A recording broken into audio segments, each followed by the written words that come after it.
Hello friends. नमस्कार दोस्तों। तो देखिए आज ये फ्रांसिस बेकन का उनके बारे में बात करी जाएगी। मैं उनका एक ऐसे डिस्कस करूंगा। ये है ऑफ स्टडीज़ के नाम से, देखिए ये वाला ऐसे, ठीक है, इंटरप्रिटेशन ऑफ स्टडीज़। तो ये वाला ऐसे ही मैंने बात करूंगा। तो मैं पहले आपको थोड़ा सा फ्रांसिस बेकन के बारे में बता दूं कि जो फ्रांसिस बेकन थे वो, है ना, ये आप मान के चलिए कि 16 17 सेंचुरी के थे, ठीक है। इनका जो डेट ऑफ बर्थ दी गई है 1561 to 1626 और 27 ऐसे के लगभग दी गई है, मतलब। तो बात ये है कि उस टाइम पे आपको यही पता ही होगा कि इनका जो दौर रहा है उस टाइम पर हमारे हिंदुस्तान में भी, और मतलब हिंदुस्तान में ही नहीं, मतलब बल्कि पूरे वर्ल्ड में, यूरोप यूरोप जो था, इंग्लैंड जो था, उन्होंने स्पेनिश आर्मदा को हरा दिया था।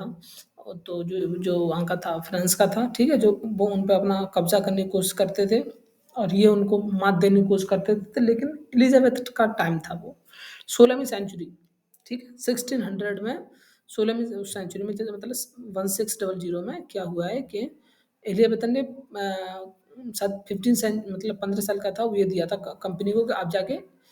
मतलब आप जर्नी कीजिए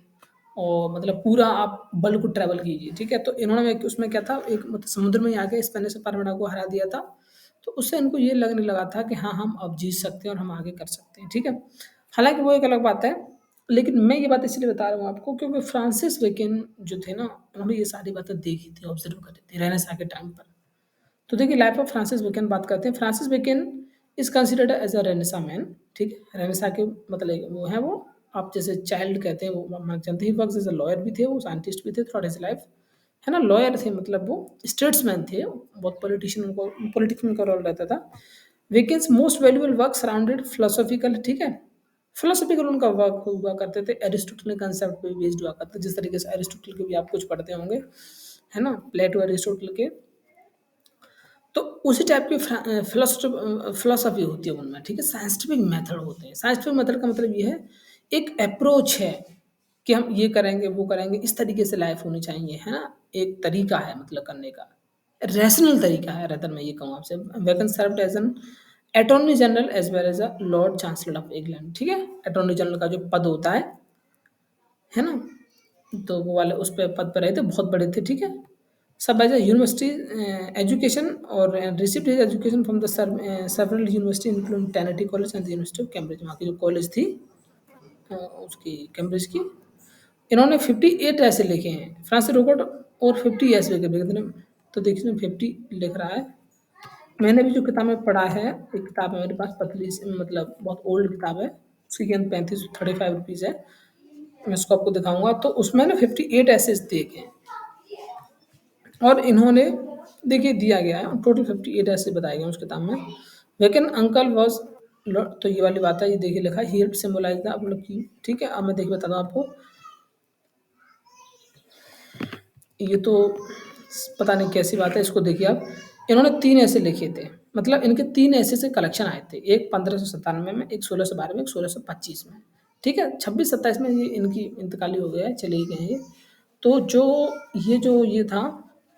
लास्ट जो है, लास्ट टू वर्कर, ये 12 के और 25 के जो हैं, इनमें इन्होंने मतलब इन्होंने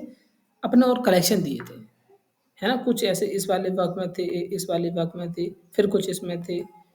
फिर कुछ इसमें आ गए। तो इसमें आके इनका टोटल वो हुआ है, ठीक है। अच्छा देखिए नेचर ऑफ एसेस का इनका कैसा रहा है। फिलोसॉफिकल ट्रीटाइज हैं, अम्यूजमेंट भी होता है, एंटरटेन भी होता है, और बहुत ही इंटरेस्टिंग होता है, बहुत ही ह्यूमनिटी के काम के होते हैं, है ना। इट नाइदर प्रीचेज, अब देखिए थोड़ा ये भी देख लीजिए आप, कि ना तो इनके में ऐसा है कि आप प्रीच कर रहे हैं, ना इसके अंदर में कमांड्स है कोई, बट सजेशन है, बट सजेस्ट, है ना। एक इट नाइदर, है ना, इट नाइदर मतलब ही नाइदर टीचेस, है ना। मैं यहाँ ये लिख दे रहा हूँ, ही नाइदर, ही नाइदर, है ना, कौन, मतलब मैं उनकी बात कर रहा हूँ वेकन की, neither teaches nor commands but suggest, है ना। ये क्या करते हैं, सजेस्ट करते हैं अपने उसमें कि आपको ऐसा करना चाहिए, and suggestion and his suggestion are of such important, his suggestions, है ना। यहाँ इसको वो कर दूँ मैं, His suggestion are of such important that a single line may be crystallization of many books. समझ रहे हैं आप इस पॉइंट को देखिए मतलब बहुत ही फिलोसॉफिकल होते हैं hence his essays gives one epic in a paragraph his essays are a serious treatise his essays ठीक है कुछ गलती हो जाती हैं देखिए लिखने में भी है ना तो आप इनको देख मैं इसमें कर रहा हूँ कि मैं मेरी कोशिश तो यही रहती है कि मैं आपको अच्छे से अच्छा बेहतर मटेरियल दूँ और ताकि बल्कि इसमें से मेरे को वक्त लग जाए कुछ ठीक है are series treatise on a man अब देखिए इंटरप्रिटेशन ऑफ एसेज क्या है Bacon's essays expresses several comments in of studies that can be interpreted as the following interpretation of है ना ये है देखिए मैं ये बताऊंगा आपको ये थोड़ा सा ये पॉइंट मैंने लिया है नेट से ही लेकिन मैं आपको उस ऐसे में देख के पढ़ के बताऊंगा और एक बात मैं आपको और बता दे रहा हूँ अगर आपने ऐसे इसको पढ़ेंगे ना तो आपको हो सकता है कि पहली दफ़ा ना समझ में आए क्योंकि जब मैंने ये शायद बी सेकंड या third first year third year second year में पढ़े होंगे मैंने थर्ड ईयर में तो नहीं पढ़ा था मैंने हमने ऑनर किया था तो उसमें क्या मसला है कि ये बहुत टाइम थोड़ा टाइम ले जाते हैं आपको करीब 10 दिन के लगभग आपको टाइम ले जाएंगे ये आपको समझने में इनकी फिलोसफी क्योंकि जो मैं ये बता दूँ मैं बता दूँ आपको मैं एक लाइन ऐड कर दे रहा हूँ नेचर ऑफ हिज एसेज क्या है ठीक है इसमें मैं आपको एक एस पॉइंट बता दूँ कि look at the structure STRU structure of essays आप एसेज का स्ट्रक्चर देखिए ठीक है एंड स्ट्रक्चर ऑफ सेंटेंसेस ठीक है सेंटेंस के कैसा स्ट्रक्चर दिया गया है ठीक है बहुत ही लॉन्ग है इसका मतलब ये है कि बहुत ही लॉन्ग है ना एंड बहुत ही लॉन्ग है तो स्ट्रक्चर ऑफ ऐसे का दिया गया है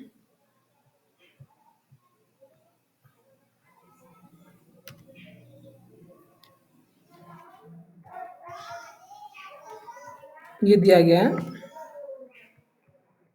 है ना तो अब आप ये देखिए बेकन के ऐसे express several commandments studies helpful for better understanding and अब देखिए ये पहले बता दिया गया है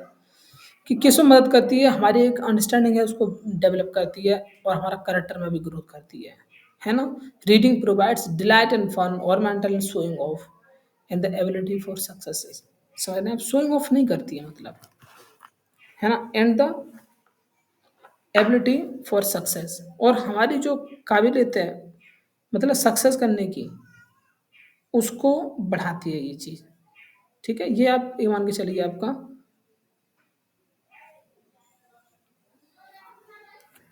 आप ये मान के चलिए कि क्रस्ट है ये इसका ठीक है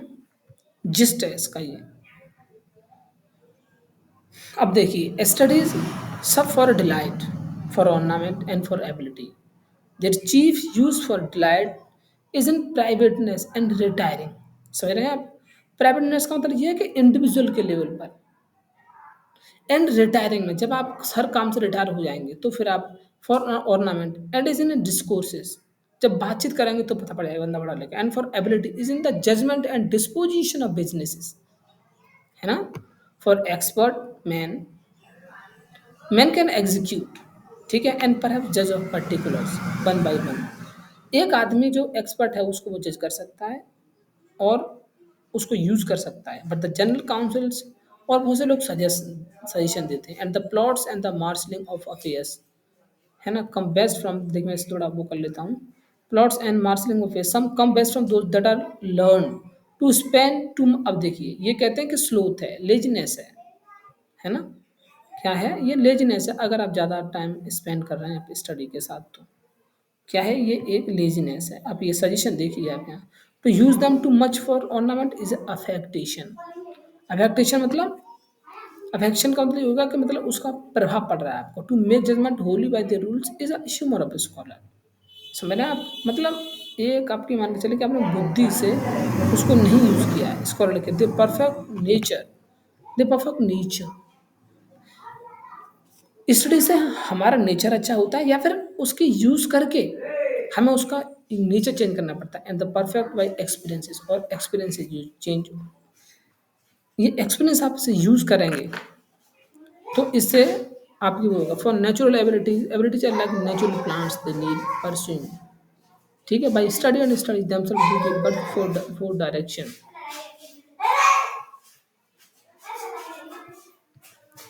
Too much at a large except that they bounded by experiences crafting men condemn studies, ठीक है।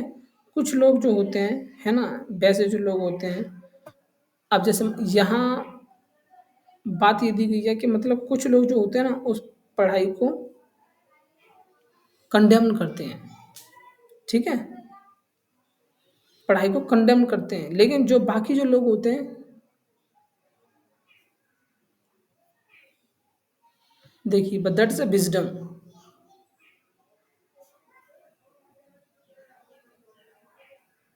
देखिए यहाँ ये दिया गया है कि क्राफ्टी जो मैन है, जो मतलब एक्सपर्ट लोग हैं, अब जैसे मान ही लीजिए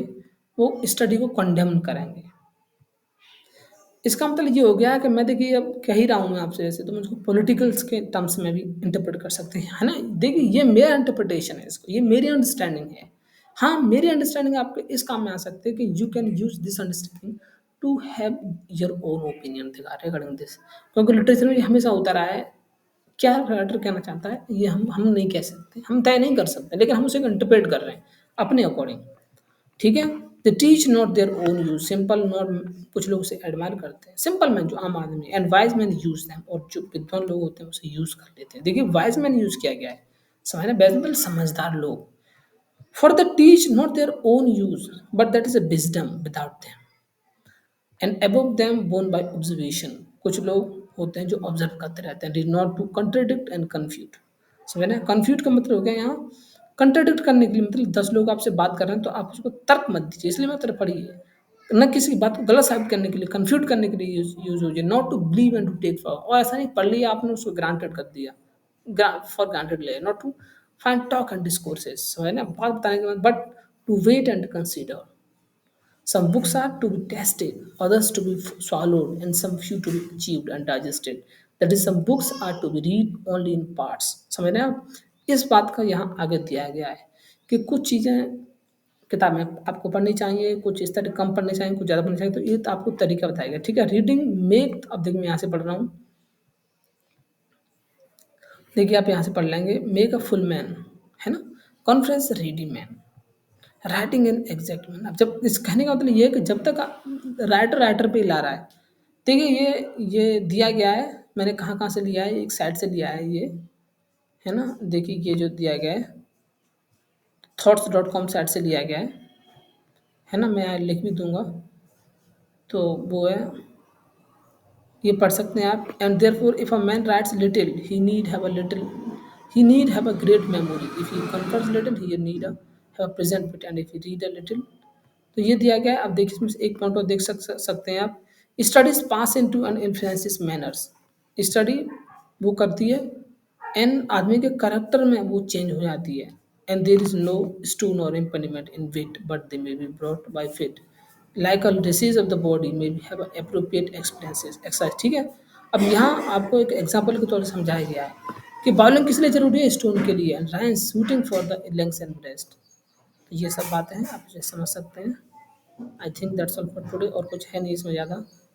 late him study the lawyers, अब देखिए आगे बताया गया कि if he be not have to beat over matters